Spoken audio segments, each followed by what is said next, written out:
Hello, friends. We're heading into the end of the month here. Thank you so much for joining us. Today is an awesome day, and Greg is here to share some really fun news for us on tech. I'm here to keep you on top of all things business, finance, and you, my friend, you are here with us, and we are so grateful to have you here. I want to say a big hello to Carlos, and wow, so many of you joining us today.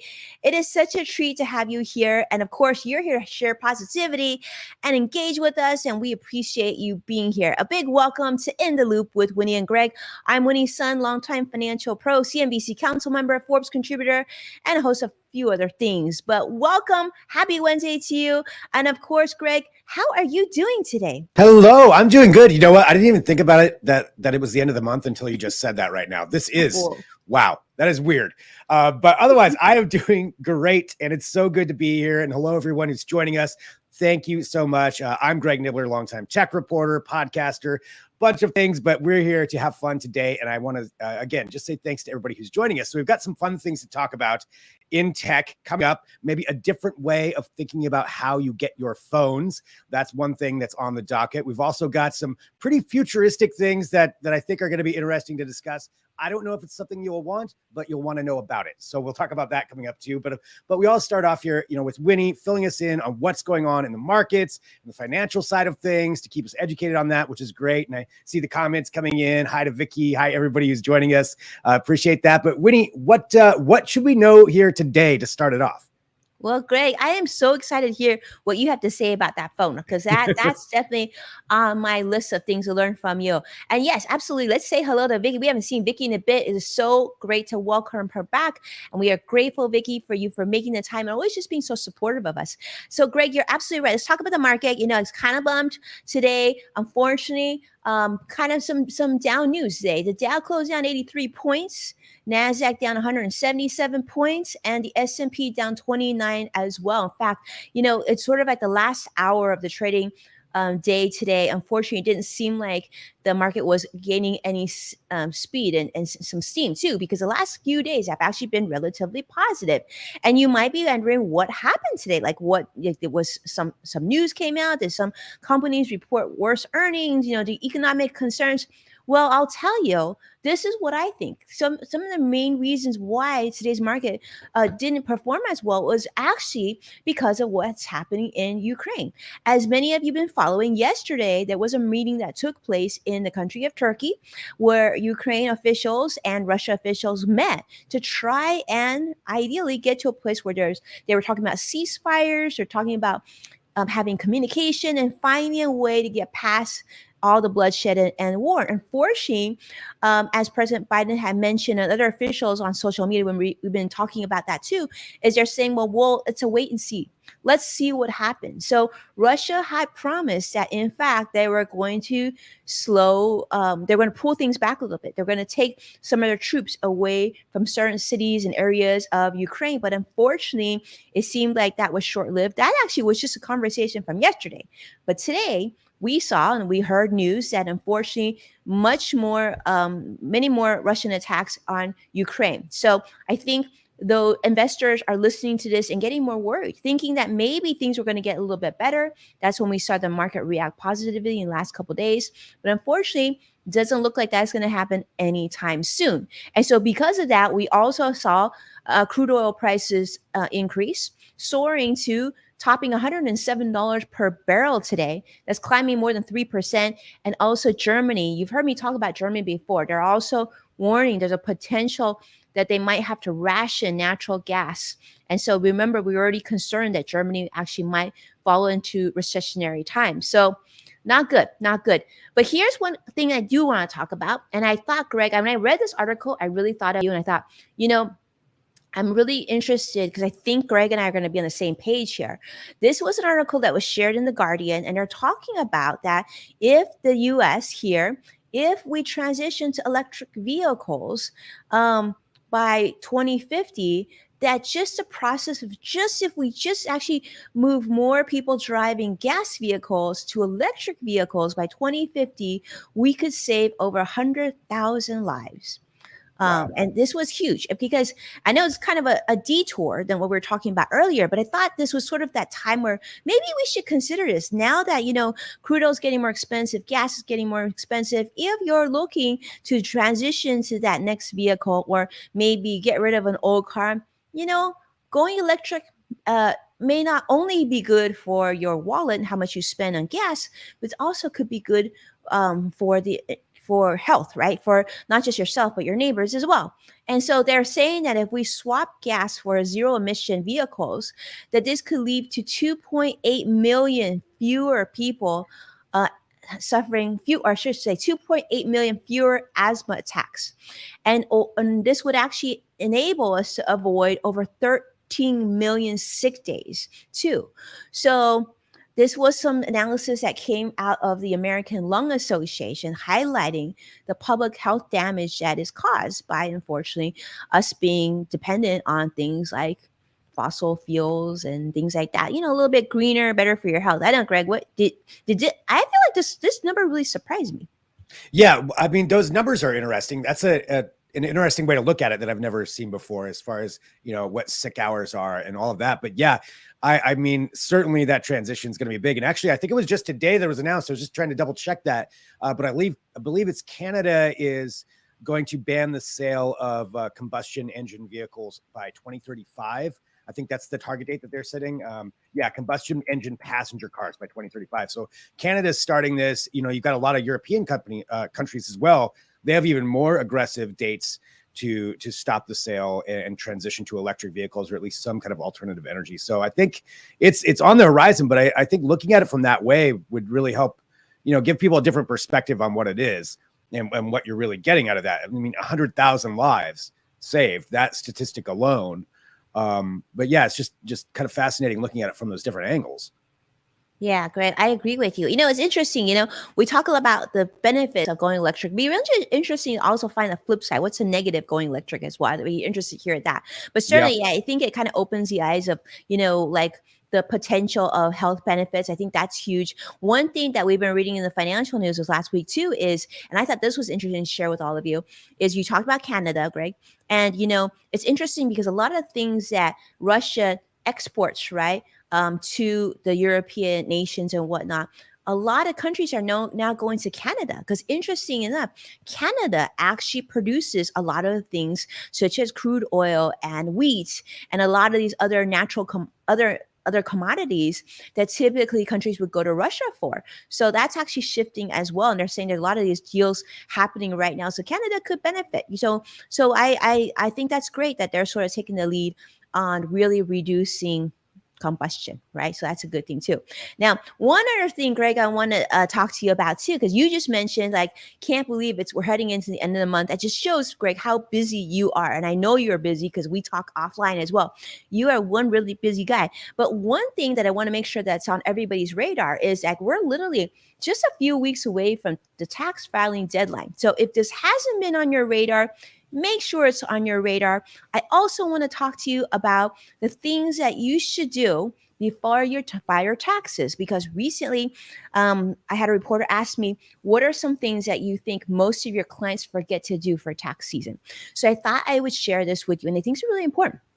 So when it comes to tax season, don't forget that if you've done your, retirement plan, like maybe you've done your 401k at work, or maybe you're self-employed, you do know that you can also still contribute to a SEP IRA, which is similar to a 401k for a self-employed individual. You can actually still contribute to that for 2021. And if you've done both those things, or maybe you don't want to do either of those things, but you still want to save some money towards your retirement, don't forget you can still contribute to your 2021 IRA or Roth IRA as well. And if you're not sure which one you qualify for, then, super easy. You can actually Google Winnie Sun Forbes IRA, and there's an article in it. I go through in a lot of detail which way to do it. Or worst case, reach out to me and, we can have that discussion. But that's what you want to do, is pay attention to that. The next thing you want to do is share with you that, believe it or not, you don't have to pay to get your taxes done. I think this is sort of a common misconception. A lot of people think, oh my goodness, it's so overwhelming. And, I have to go and fill out this tax form. Believe it or not, there's actually some really convenient ways to do it that are pretty painless. So I want you to I want to talk about this. So the IRS has partnered with several companies and agencies to offer free federal filing. Now, if you have to meet certain requirements, obviously you can't have too complicated taxes. You can't make gajillion dollars. But if you have a relatively simple filing, you actually can, and there's some great resources on the IRS website where you can go and find companies that will allow you to file for free. Now, you can go online and you can do it all yourself and answer some questions and you can file with the IRS. But there's also programs where they offer in-person drop-off or even virtual meetings for tax preparation. So if you're one of these people, maybe you're new to filing your taxes, or you finally, made some changes, or maybe something happened in your life and you have different income or whatnot, and you're just like, I don't know where to start. I definitely wanted to bring that up. Go to the IRS website. It's currently up and it's available. And so there's a lot of companies out there that are available to help you. And there's other companies that are offering pretty discounted or free filing online filing systems as well. So take a look at that, and do know that's available. But the Volunteer Income Tax Assistance, which is VITA, which is VITA, is managed by the IRS and is operated by IRS partners, so and staffed by volunteers. So they offer, free tax preparation for low to moderate income people who make less than 58,000. So take a look at that, okay, if you're in that category. And Greg, that's what I've got this week. I feel like those are things I just want to make sure everyone's paying attention, because I think the next 2 or 3 weeks is going to go relatively quickly, and we just want to make sure you're okay. Yeah, that's great advice, actually. I mean, filing taxes is overwhelming no matter what, at least for me.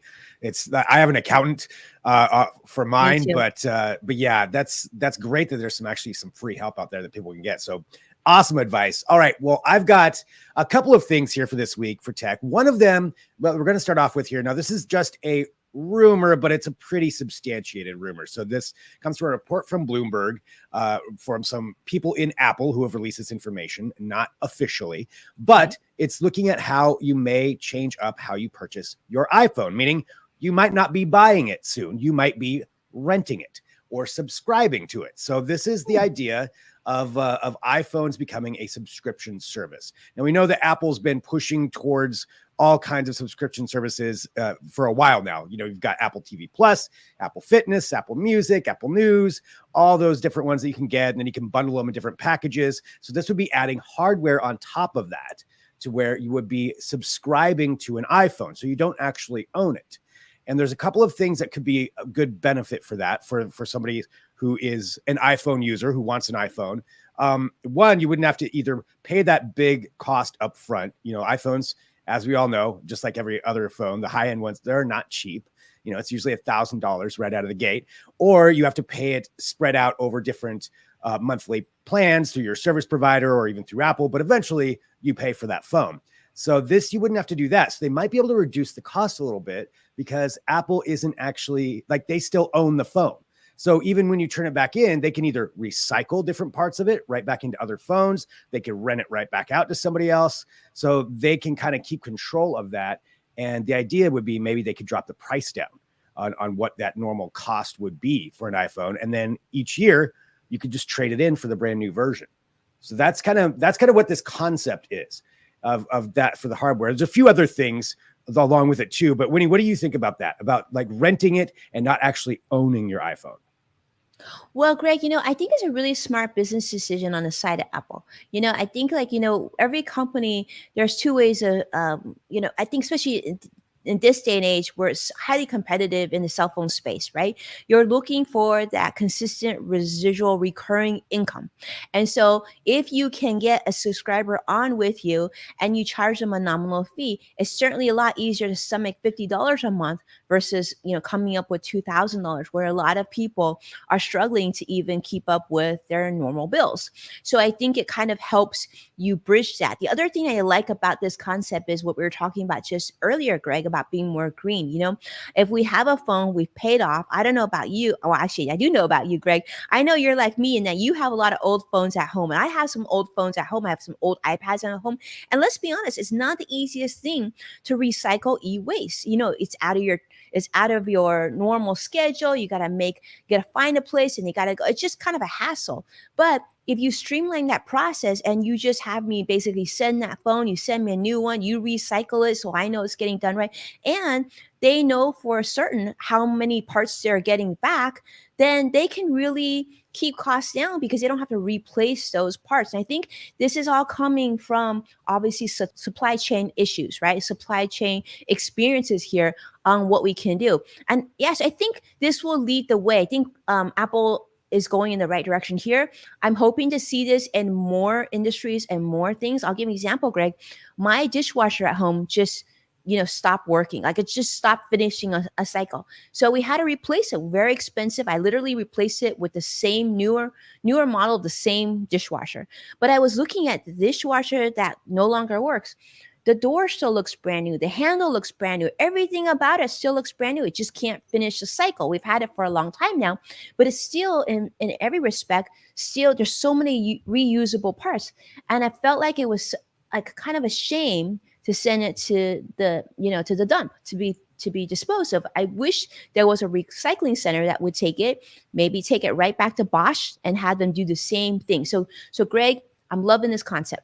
Yeah. Yeah. I mean, there's so many points that you just made right there. Yeah. That just to be able to recycle a lot of that and have them take care of it and just pay that fee. They could also, bundle different things together with it, just like they're doing with the other services. So say you get, maybe free Apple Care or iCloud or TV Plus for a year or whatever it is, different incentives. I think it's a smart way because if they even go there with the iPhones, then they could go on to, an Apple Watch. Say you bundle it with an Apple Watch or bundle it with an iPad or whatever other hardware that you would want. So it's a really cool concept.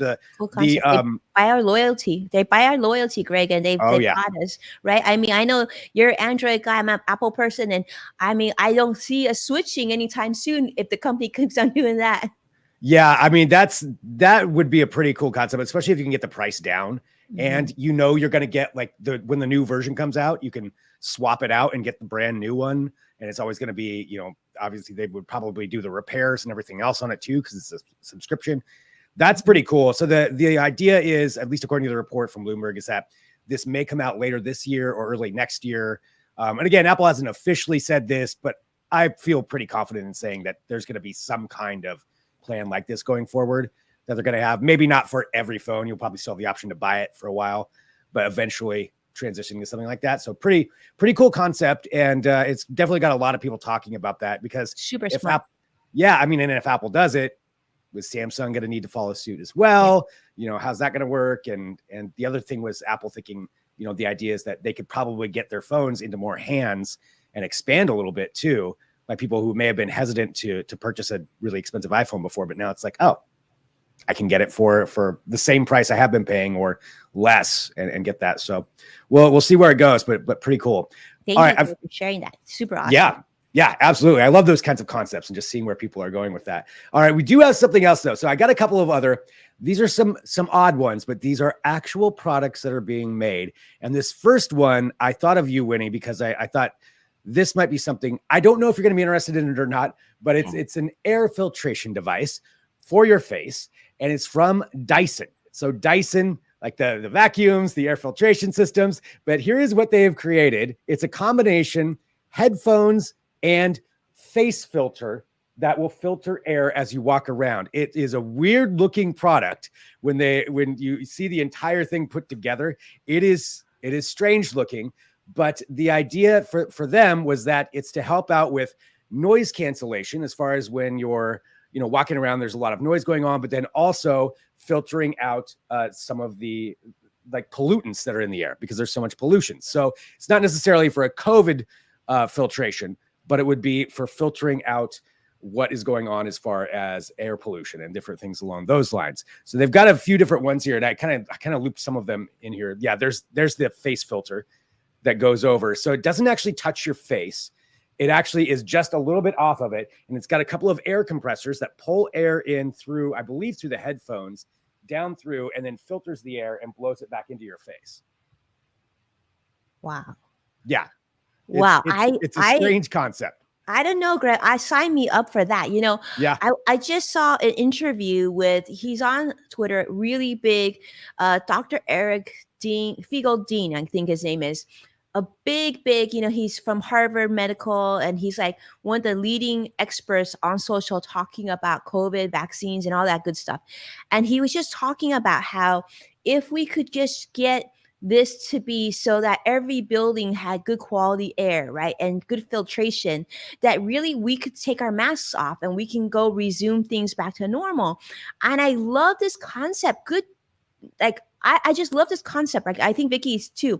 Like certainly Dyson, I'm a big fan of Dyson for sure. I just feel like they've always been, but pushing the needle on things. But how smart, Greg, to incorporate headphones, and if they can put this, and they can actually if they could put a HEPA filter in this thing and give us clean air, then if you're going somewhere that you're not sure if that's gonna be clean, and it's like as cool as headsets, this is something.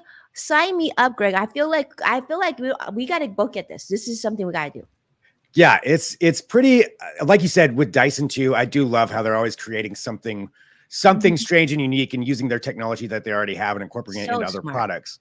The headphones, that's an interesting move there. Yeah. It does kind of look like a Bane mask for Batman fans, but so I don't think it'll change your voice while you're wearing it. But the headphones themselves have different levels of active noise cancellation too. Those you can kind of get other places, but combining it with this, that I think is just what's really unique. They said that it's going to have different ways to adjust as well. So like if you're doing a different activity, if you're running upstairs, you need more air, it could automatically start giving you more air, noting on what you're doing, realizing what you're doing. So kind of a cool concept. And I mean, actually beyond a concept, they said that this is going to be a product. They didn't say when exactly. It'll be later this year, and they didn't give a price on it. So we don't have that. Vicky, I see asking, will it play music too? Yeah, it'll be, I believe it's Bluetooth connected, like everything that you get with high-end headphones. This thing's going to sell the jingles out. I'm just going to say right now, this thing is going to, depending on the price point too. I don't know. Greg, let's guess. I'm guessing you don't know the price yet. I'm going to guess this thing is going to be about $600. I'm going to guess it's around the $599 area, just because it's Dyson, and Dyson tends to have a higher price point. But you're going to see, I think the fact that Dyson's going to do it, you're going to see a bunch of knockoffs come in short order, and then it's going to help get prices down. But this is going in the right direction. I can see college students using this. I can see you and I using this on the plane, right? This is cool. Anything Dyson makes is kind of cool. Yeah, I would definitely use this on a plane. And it's got you've got the ability, you can swing that down, so you can swing the face part down. You can take it off and just use the headphones. And then I don't think you can just use the face mask. It has to be attached to the headphones. But yeah, so it's different ways that you can customize it and use it. Yeah, they're even showing some evolution there of different things. That's pretty cool. That's on $900. $900. Yeah, I mean, like you said, Dyson does have a high price point. I like that $600 range where you're in. I feel like that could be, but it could be more expensive than that. It could be more, yeah, because that's a lot of components that are going into that to make it. And but we'll have to see. We'll have to see, because I think Will.i.am created this during the pandemic. Obviously, he created this thing called a super mask. It starts with an X, super mask, and it has Bluetooth headset, and it has a mask, and it has fans built in, right, for COVID. And I think the price point on that thing was close to $400. So I feel like from $400 go to $900. I feel like that's a little steep. So I would think maybe $599, just because it's so different and it's less obtrusive, and it's Dyson, right? Yeah. Yeah. Well, I mean, I will let you know as soon as I find out. Maybe we can get our hands on a demo of one of these. Dyson, call us. Yeah, please, Dyson. We are here to try that out. So that's what they came up with, but that's making a lot of headlines today. A lot of people talking about that and what they've come up with. So we have that, and then another thing that's trending. So this is my other one I wanted to bring up, has to do with something that's not quite yet ready that you can get, but the concept is getting further and further along, and that is contact lenses with built-in augmented reality cameras, or that will overlay information in front of you. So this is kind of the videos demonstrating this, and this is from the website too, part of it. So they've got these lenses that you would put in, and then it would overlay information. So they were showing her running, that's giving her a running map, different places where she's going to go. You've got other ones where it's talking about your workout. So this would be all coming through your contact lenses that you put in. And then even some people that are golfing and things like that. So this is from Mojo. And they've been working on this for a while, but they actually had some people come out and give a little demonstration with them. Not that they put them into their eyes yet, but eventually they would. So it's this special screen that would go right onto your eye. You would then have to wear this headset. And so or actually it goes around your neck. So it's kind of a relay that would relay information to your phone. So as of right now, that's how it would work. But then it projects this over onto the lenses, onto your actual eye. It follows your actual eye as it moves. That's how it moves as well. So it's actually monitoring what your eye does. And they think that this is something that everybody's going to be wanting to use, and that's going to become more common here within the next, say, few years. What do you think about that? Would you wear contact lenses that overlaid information like that? Well, Greg, I have worn contact lens before, and I'm like that person who accidentally flushes it down the sink and rips it and all that. So I don't know. I mean, I feel like this is sort of the future. So Yeah. obviously better than wearing, glasses if you don't need to. My concern is maybe it'll make you dizzy. I don't like the fact that there's still something around your neck, but I guess that makes sense, right? Until they get upbringing. I'm sure this is sort of the future, so I guess we should just be sort of used to this at some point. But this is one that I'll probably let you try first. Yeah, let somebody out work out the kinks on this one. Yeah, first. I think there's several companies that are working on this kind of thing as well. Sony's got some concepts that they've come out with. I see Sadiq saying it's like Minority Report. Yeah, there's a lot of things from sci-fi that would go along with this, but I do believe this will be an actual product, whether it's Mojo that gets it out first or somebody else, Apple, someone. I think the goal, and they were even talking about this, is to get away from having to have that thing around your neck to relay the info, to where you could send it further. But right now, the way it works, it just can't send the signal that far. Mm-hmm. So it's right now it relays through that and sends that information on there. But yeah, it's something that's going to be an actual product. There is going to be an actual product like this out there. And I think there's probably going to be a lot of people like you, Winnie, that'll want to see other people try it out first before they start sticking something into their eyes and using it in this way. Yeah, I think there's some hesitation there, right? I think, we got to make sure that, I'm sure this uses very little electricity, but, I think we're trying to make sure that the stuff is safe long term. But I do like the concept of, like, I love my Apple Watch because I'm working out or I'm moving. I can see in real time, the progress of that. How cool would that be to show up here, right? So they would obviously need to make sure, and imagine the things that they could show you when you're driving, right? So you don't have to look down on your dashboard. That I can see. You're right, absolutely. This is sort of the future. What that will look like, I guess we'll be yet to tell. Yeah. I feel like people are going to need to get used to augmented reality glasses first, or even overlays, like you mentioned the driving thing, even an overlay on a windshield. Yeah, like get used to that concept and getting used to seeing things out in virtual space in front of you before the contact lenses become something that a lot of people are going to want to try. But I do love the fact that they're working on it. Totally. I love that they're showing it off and trying out this technology and seeing where it goes. But that's one of those things that's not there yet, but at some point this is going to be something. Call Greg so he can give you insight on what we want to see. Yeah, what do you want to see in your augmented reality contact lenses? I also used to wear contact lenses, and I'm like you, I did a terrible job of it. I would drop them a lot. So yeah, these would probably be very expensive contact lenses. I don't think you'd be throwing these ones away, so I'd have to be extra careful with those. Yeah, you don't want to flush them. Yeah, you don't want to do that with these ones. I mean, yeah, and that's the thing is, I don't know about Greg, but I mean, after I got LASIK, everything changed. It was like so much better. But then I'm not that much of a hurry to put something back in my eye. It was so nice to just like let that be. Yeah, just let it go. Yeah, well, we'll see. We'll see what happens. But I've always loved hearing people's feedback too, and what people think about these kinds of technologies.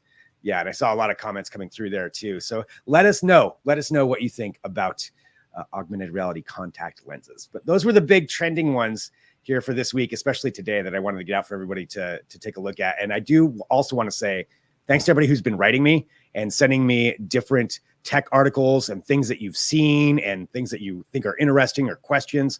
Really, really appreciate that. So I want to encourage everybody to continue to do that, whether it's LinkedIn or Twitter or however you want to get a hold of me, please do. It's always great to hear from everybody. So that's what I've got for this week, Winnie. Amazing, Greg. Yes, absolutely. We love hearing from you.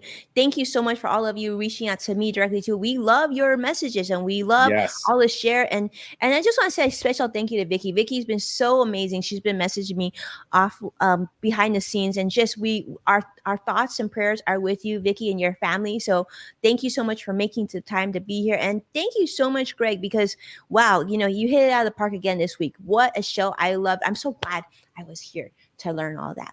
It's always so much fun. It's always so much fun doing this show. Yes. And so much fun having everybody on there. Yep, seeing some comments. Hi, Vicky, and everyone else. So appreciate it a lot. And yeah, I think that's about it for this week. Yeah, stay close. We'll be back very, very soon. And be well. Keep us posted. Send us anything interesting, and we'll see you very soon. All right. Bye, everybody.